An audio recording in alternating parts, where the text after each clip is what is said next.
ఇక చైనాకు secrets leak, ఇక సిక్కింలో జ్యోతి టూర్లు, ఇక మొత్తానికైతే మనం చూసుకున్నాం. దాదాపుగా యూట్యూబర్ అని చెప్పేసి దేశవ్యాప్తంగా తిరుగుతూ యూట్యూబ్ లో యొక్క చెప్పింది. అయితే హైదరాబాద్ లో కొత్త టెర్రర్ గ్రూపు అహిం పేరుతో కార్యకలాపాలు, యువకులతో ఇన్స్టా గ్రూపు, టెర్రరిజం లో పలువురికి ట్రైనింగ్, మహారాష్ట్ర కర్ణాటకలోను పేలుళ్లకు కుట్ర, సిరాజ్ సమీర్ కేసులో సంచలనం అని చెప్పవచ్చు. నిన్న అయితే సిద్దిపేట జిల్లాలో టాబీ మేస్త్రిగా పనిచేస్తున్న సిరాజ్ ని ఎప్పుడైతే అరెస్ట్ చేశారో ఆ అరెస్ట్ కోణంలో భాగంగా ఇవన్నీ విచారణలో భాగంగా ఇంకొన్ని టెర్రరిజం నడుస్తా ఉంది, వాటికి ట్రైనింగ్ ఇస్తున్నారని చెప్పేసి మరి కొన్ని విచారణలో తెలుస్తా ఉంది. అయితే మహారాష్ట్ర మరియు కర్ణాటకలో పేలుళ్లకు కుట్ర చేస్తున్నట్టు తెలుస్తా ఉంది.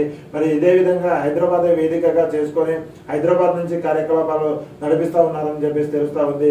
మరి ఇదే హైదరాబాద్ లో మరి నిఘా వ్యవస్థ కొంచెం పటిష్టంగా ఏర్పాటు చేయాలి. ఎక్కడెక్కడైతే అనుమానమైన వ్యక్తులు ఉన్నారో వాళ్ళని ఖచ్చితంగా ఆధీనంలో తీసుకోవాలి, నిఘా వ్యవస్థలను మరింతగా పెంచాలని చెప్పేసి కోరుతా ఉన్నాం. ఇక ఇప్పటి వరకు మనం అనుకున్న యూట్యూబర్ జ్యోతి మల్హోత్రా దాదాపుగా అటు పాకిస్తాన్కే కాదు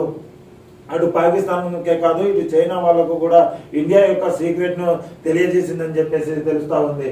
ఇక సిక్కింలో జ్యోతి టూర్లు, బ్లాగ్ల ముసుగులో గూఢాచార్యం, బోర్డర్లో ఫోటోలు వీడియోలు షూటు, బంకర్లు, ఆయుధాల పైన కన్ను, ఆర్మీ కళ్ళు కప్పి డేటా కలెక్షన్, తర్వాత చైనాకు చెరవేత, విచారణలో సంచలన విషయాలు బయటికి వచ్చాయని చెప్పేసి తెలుస్తా ఉంది.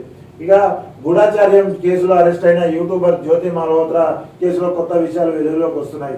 జ్యోతి కేవలం పాకిస్తాన్కే కాకుండా మరో శత్రు దేశం చైనాకు కూడా భారత అధికారిక రహస్యాలు లీక్ చేసినట్లు తెలుస్తోంది. సిక్కింలో యూట్యూబ్ బ్లాగ్స్ చేయడానికి వెళ్ళినప్పుడు చైనా సరిహద్దులో భారత ఆర్మీకి సంబంధించిన సీక్రెట్స్ ను ఆమె చైనాకు చేరవేసినట్లు సమాచారం. ప్రస్తుతం ఎన్ఐఏ కస్టడీలో ఉన్న జ్యోతి మల్హోత్రాపై అధికారులు ప్రశ్నల వర్షం కురిపిస్తున్నారు.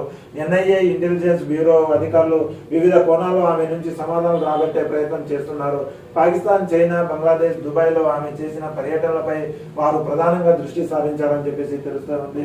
ఒకవేళ ఇప్పటికిప్పటికీ తెలిసింది, ముందైతే పాకిస్తాన్ ఒక్కడికే సమాచారం చేరవేసిందని చెప్పేసి తెలిసింది. ఆ తర్వాత విచారణ భాగంగా చైనా కూడా సమాచారాలు చేరవేసిందని చెప్పేసి తెలిసింది. అయితే మరి ఈ రెండు దేశాలకే శత్రు దేశాలకే మరి చేరవేసిందా, మరి వేరే దేశాలకు కూడా ఇంకేమైనా సమాచారం చేరవేసిందా అనే కోణంలో ఎన్ఐఏ ఇంటెలిజెన్స్ బ్యూరో అధికారులు అయితే విచారణ చేస్తున్నట్టు తెలుస్తా ఉంది.